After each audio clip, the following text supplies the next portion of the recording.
So here we have 2014 Suzuki King Quad 750 with lift kit and oversized tires. Here we have a about 2011 750, no lift kit, a couple inches bigger than stock on the tires, 27s.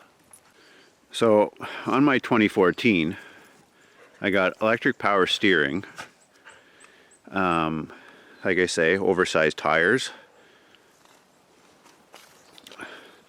Lots of ground clearance. Now for me, I prefer this ground clearance for going in the bush and for plowing snow. When I put my tracks on, I get extra height. So my lift kit gives me about 1.5 inches here. The only thing that's hard with my modified machine here is my axle CV boots.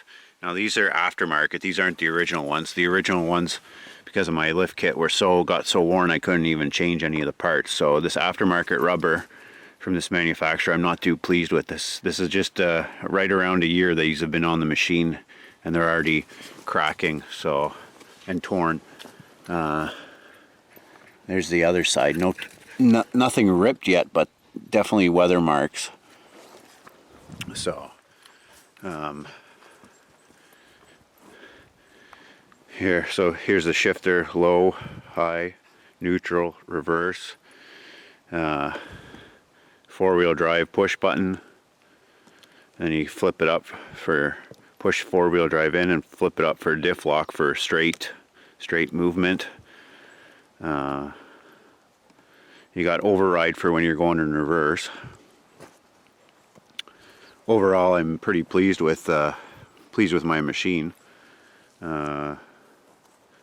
The only other thing I do versus the stock one beside me is I take off there's guards here, axle guards, plastic guards. I take those off.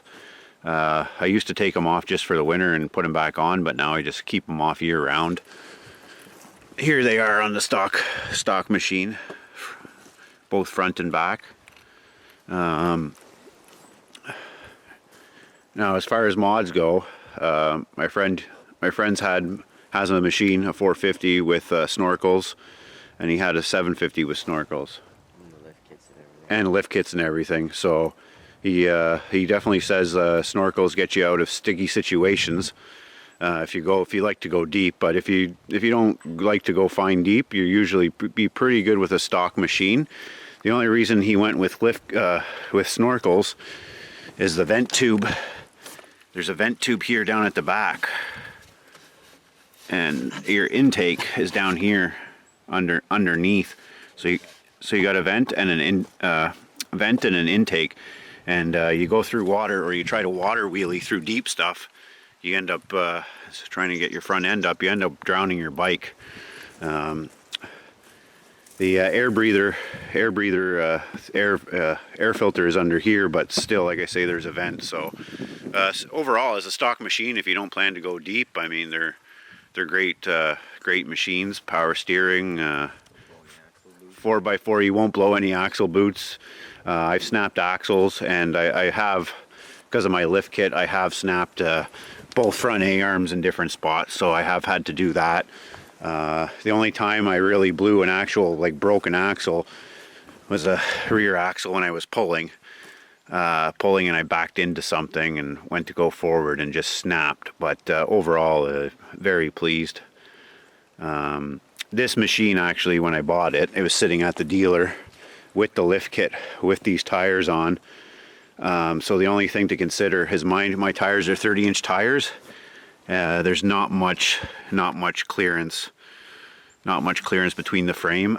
They had fender flares, the dealer did, on the front, but when turning I would catch an edge there. But there's no real, unless, like I say, I only have the Mudzillas here because that's what the dealer had on it when I bought it. So, but other than that, you could go with a less aggressive tire like these Maxxis. They're good tires. Maxxis Bighorn, and Buddy says they're a good tire. So overall, like I say, they're decent machines. You got your two headlights below, and then you got the center pod. You You can put on heated grips and everything, but honestly, I just put thicker gloves on for the winter time. And like I say, I haven't had any issues plowing. You can check out my plowing videos. I added handguards with a mirror just when you're going down trail or going down the road, so you can kind of see. Like I say, decent machine overall. Battery is fairly accessible under the seat here. The only thing is, if you ever had to boost it, you gotta pull this crossbar out to get at your positive terminal. But overall, like, nothing moves. Only thing I had to replace under warranty, dealer did, was my computer here. There's a recall on it for the stability sensor, and yeah, and for plowing, I changed out from wire winch cable to synthetic rope. Changed out my fair lead. So that's all I got to say about the four-wheeler. This one, 2014, no pull start. The older model has a pull start and electric start, but that's pretty much it.